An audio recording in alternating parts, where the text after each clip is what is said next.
Afternoon, welcome back to another session doing the bow. This afternoon or this evening or the next part of the project is to turn this stave that we've got and start shaping the profile. So at the moment it's nice and square, and what we want to do is to round off the edges on the hickory back and on the lemon wood belly so that we get more of that D section. So I'm going to start off using my baby plane, my favourite thing, and we're going to try and take off some of the edges. So I'm going to get on and work, and I'll let you kind of watch.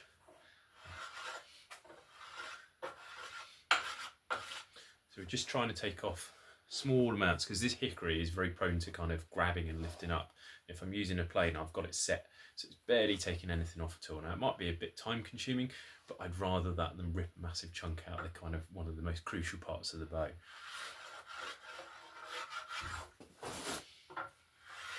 So it's really important whenever you're working with the wood, try and make sure you're going with that grain. As soon as you feel it kind of catch up at all, stop, don't push the issue, try and come back the other way and rectify that edge.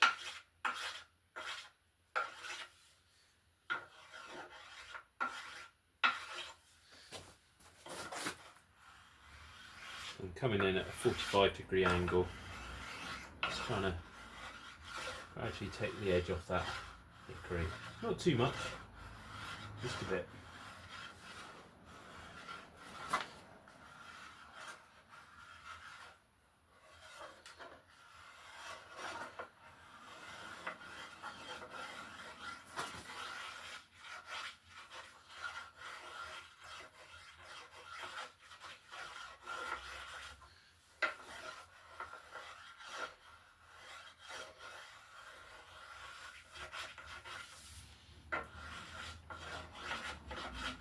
As we come down towards the tips of the limbs, we're going from kind of like a D section more to a sort of almost like a square section, about half an inch there. This for me is probably the most satisfying bit and the bit I remember from the first bow that I made, although I never made the stave for it. It takes time, but one of the key things I was taught is to listen to the wood as you go along, don't force it,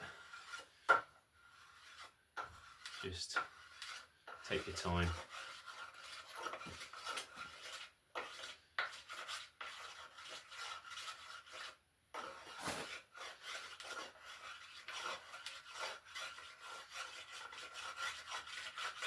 Just trying to put a nice 45-degree chamfer on this.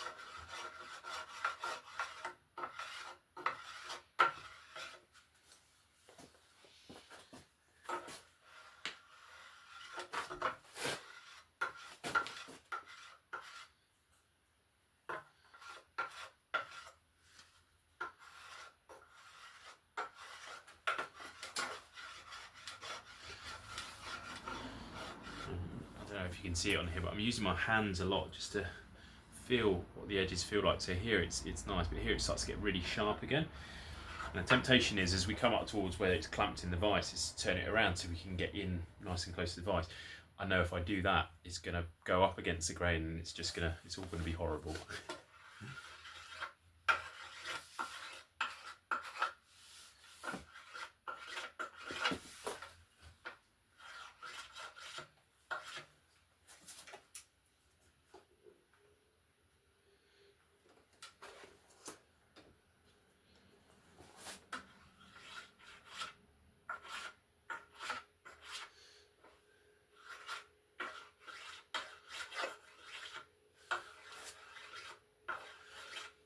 While you guys have been away, I've also been making bits to help with the next sections of the project. So once we've done the shaping of the bow, we'll then start to look at the tiller, so to get that nice even bend on the limbs as we stretch it out, and also to then look at the weight we're going for. Now in my own mind I haven't specified a weight that I'm aiming for, but I think once we've got that basic shape, we'll probably look and see where we're at and try and aim for a weight. But one of the key things that I've needed to have to build, fortunately out of some spare plywood, is this thing here. I don't know if we can bring it a bit closer so you can see the little notches, and this is called a tiller tree. So essentially the bow sits in here, and then the string gets pulled down, and you can visually see how those limbs are sort of bending, and then we'll start to kind of take very small amounts off to try and get that perfect curve as it comes through. I've decided on this bow, although those of you that were watching the earlier videos, you know that the riser part of the bow I inadvertently glued to the wrong side. It's not a particularly clever thing to do, but we removed that off, and I'm actually going to go with a similar style to the bow that I originally made, which is essentially it sort of bends all the way through the handle. It's not the best shape in the world. I think it would have been better to have a riser on it, but as we've had to take it off, I just want to kind of continue with this one, and I think the next bow that we build, we'll look at doing it right and sticking a riser on it.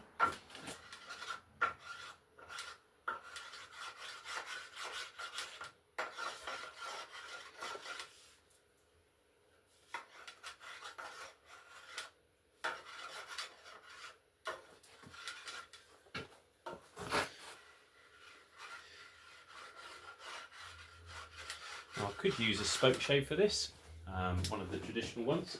Shoulder and grab.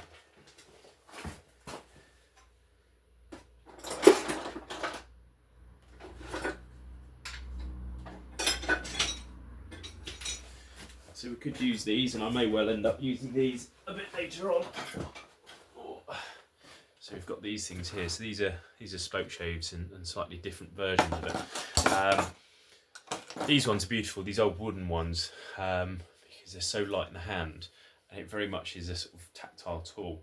Now, it's tempting to use it on the hickory, but again, I just want to be ultra cautious and not sort of lift up any of that grain as we go along. But I'll certainly use them for when we come to doing the lemonwood side, so it's a little bit better behaved.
I've got to be a little bit careful at the ends here, because as you go along, because it's getting thinner, it tends to bend away. So what happens is you end up bending the wood away as it flexes, and we end up taking less off. So what you end up with is it gets thinner, and then it starts getting fatter and fatter until the end, and it's nice and fat. So we don't really want that. We want it nice and even all the way along. So I'm just being mindful to really work on that end as well.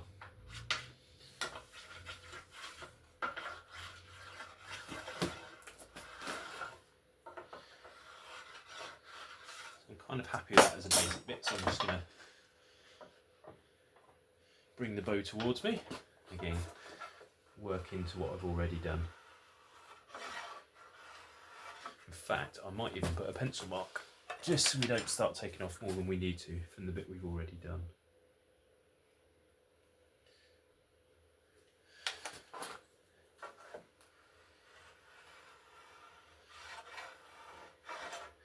I sincerely hope there's no professional bow makers watching this, because they're probably cringing away and going, oh, you don't want to do that, don't want to do this.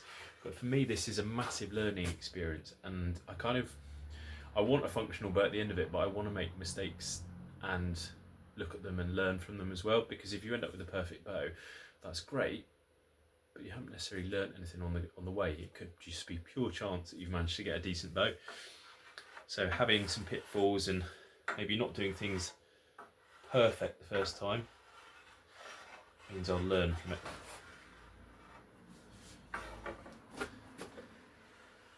Because for me, this is what this project is about. It's about learning something.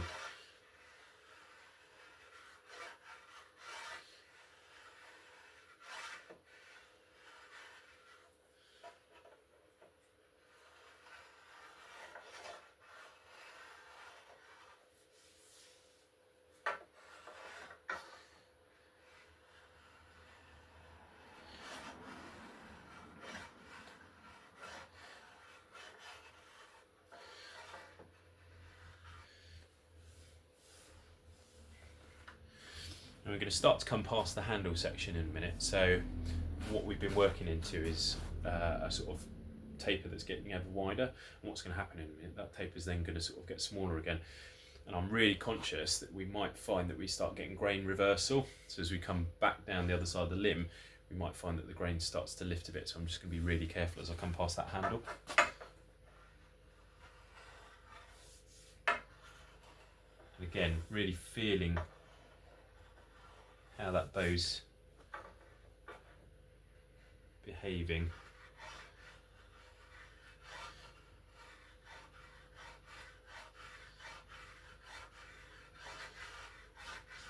Now if you listen carefully to the noises that the plane is making, that smooth is great, but when you start getting as it goes along, that to me is it's catching on something, which suggests that the grain is starting to reverse. Because don't forget, we've been going downhill essentially with the action of the plane, so coming down that nice long taper. But now, because we're coming past that handle, we're starting to come back up into it, so we're getting uphill, and I think it's going to start catching that grain. So I'm going to turn it round in just a second. We'll turn the plane round and start pushing away from me rather than pulling towards. Just checking our handle marks. There we go. So that sounds okay doing that. I'm not going to give an example because I don't want to shred up the grain, but this feels okay what I'm doing.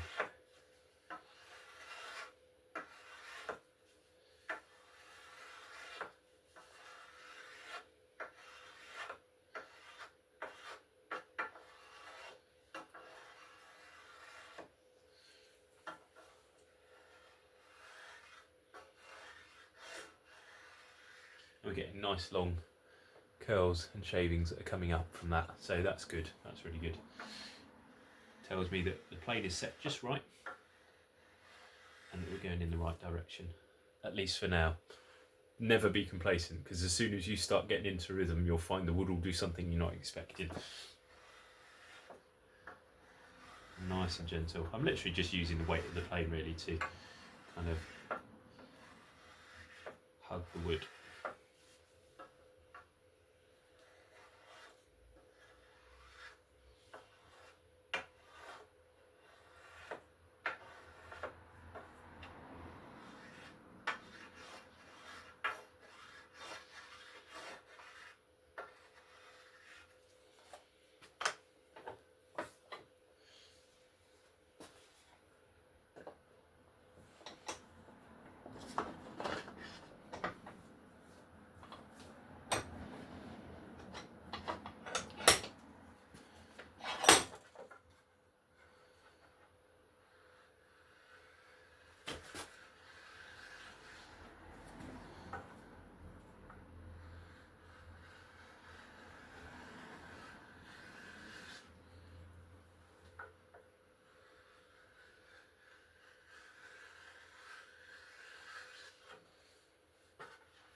Yeah, exactly as I said.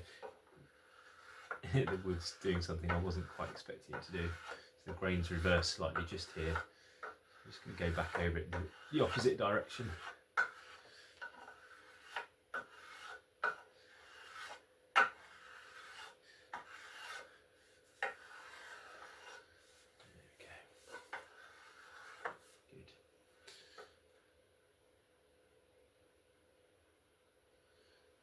Again, I'm looking at how the little curls of wood are that are left on this piece as well, and again use my finger to feel, and I can feel it's catching up against something as I bring it this direction. So I'm actually going to, against what I think it should be doing, listen to the wood and turn the plane around again.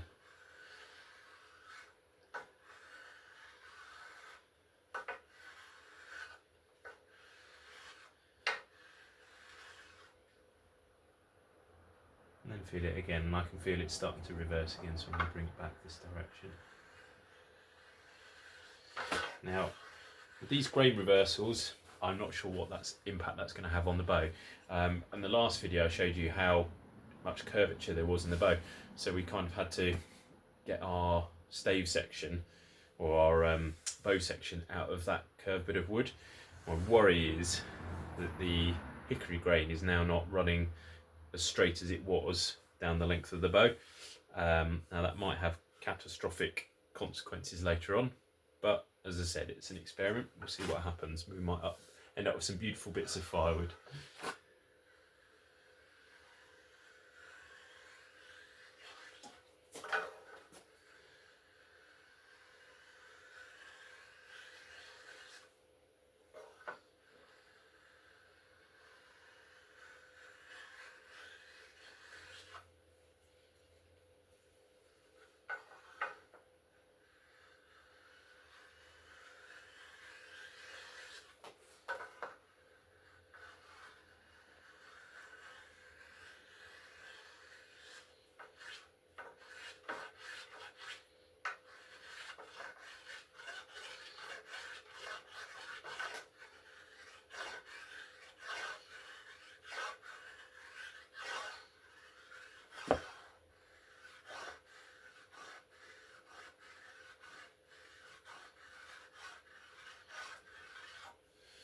Just trying to turn what is essentially sort of angles at the moment to a nice sort of smooth profile.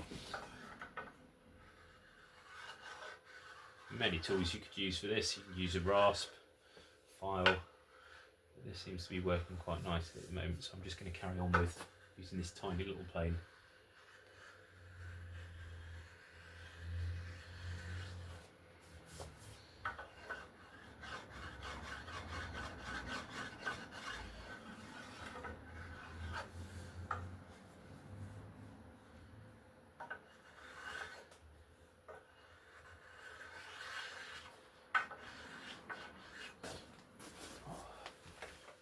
Down, have a little look, see what's going.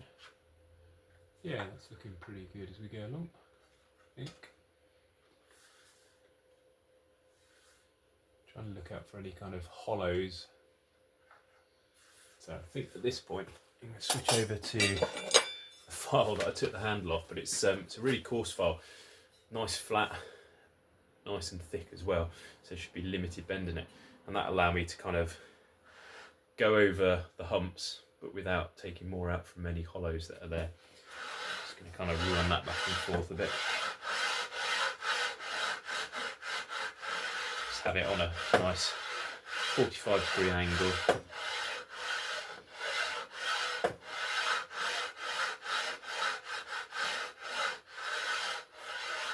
Now, it's tempting to use scrapers, but the problem with scrapers is it's a very thin thing and it will follow any hollows and misshapes along the path of the wood, which is not great. So you'll have a lovely smooth looking bow, but it will be wibbly wobbly all the way along that edge, which is not really what we want.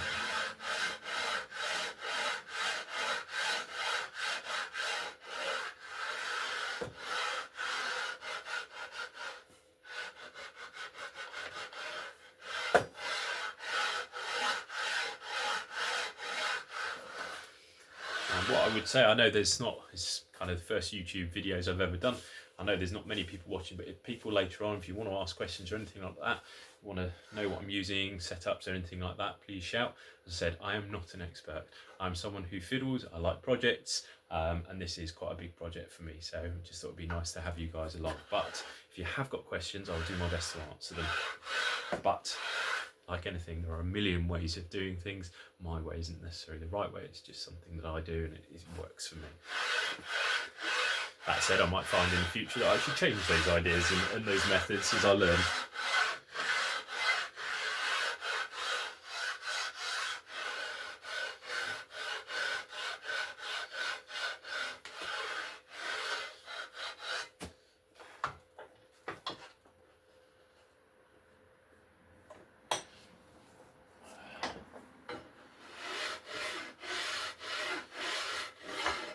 The other beauty about this file is, touch wood, the shape of the file and the aggressiveness of it is not.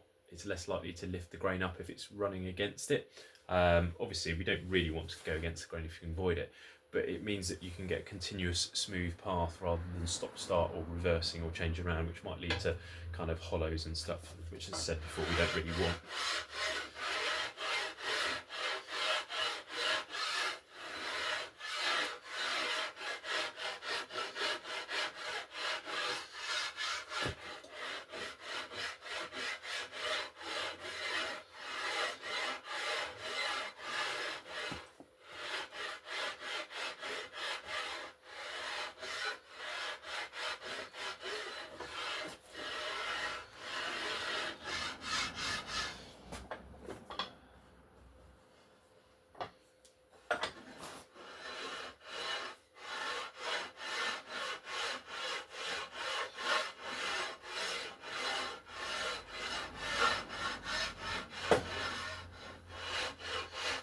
And again, it's light pressure I'm using. I'm not looking to take lots of material off. We don't need to. We're just profiling the edge.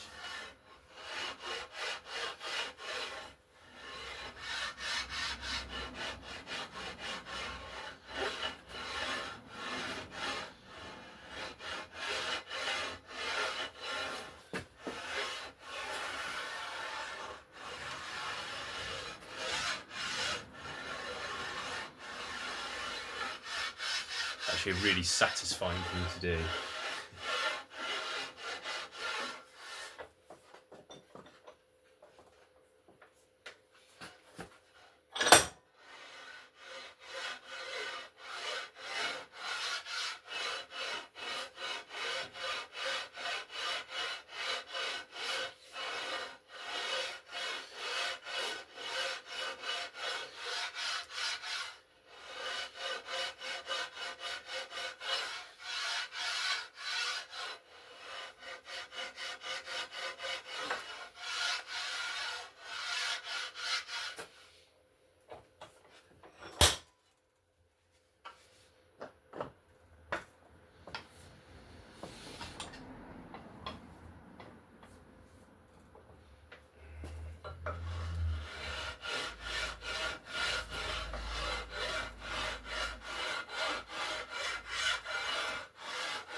Anywhere that I can see kind of distinctive lines in that sort of profile, I'm just taking the tops of it off,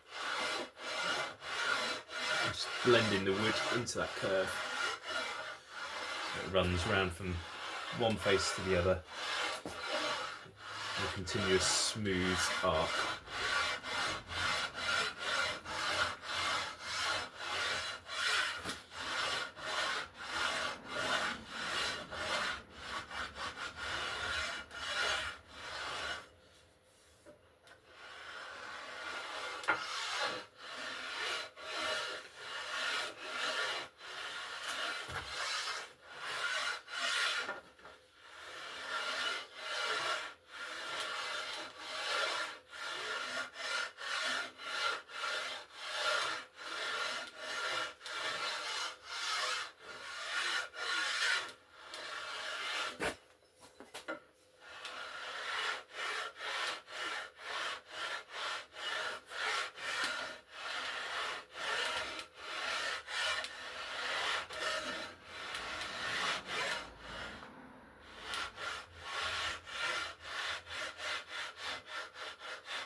You've got a little section down towards this end, and it doesn't look like we've taken off enough on the plane, so I'm just going to get down here and try and level it out a bit.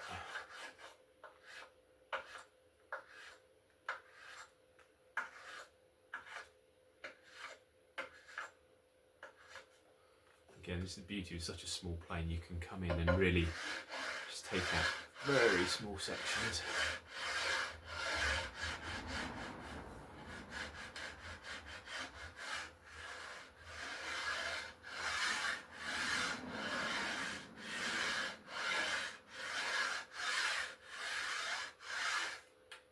It's lovely.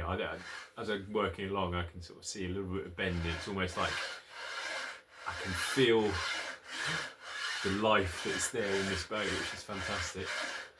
Really nice feeling to take it from stock lumber and then turn it into something that really feels like it wants to do something. Yeah, I love woodworking, but this is a whole different ball game.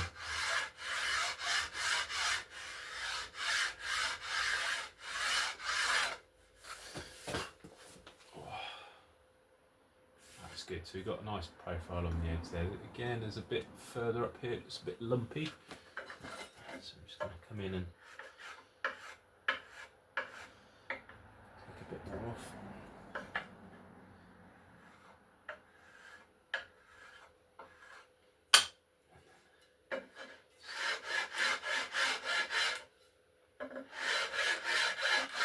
Blend it into the rest.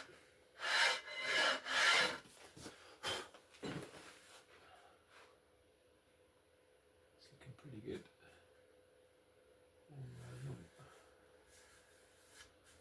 Nice. Cool. So I think we're ready to turn it over and start on the belly of the bow.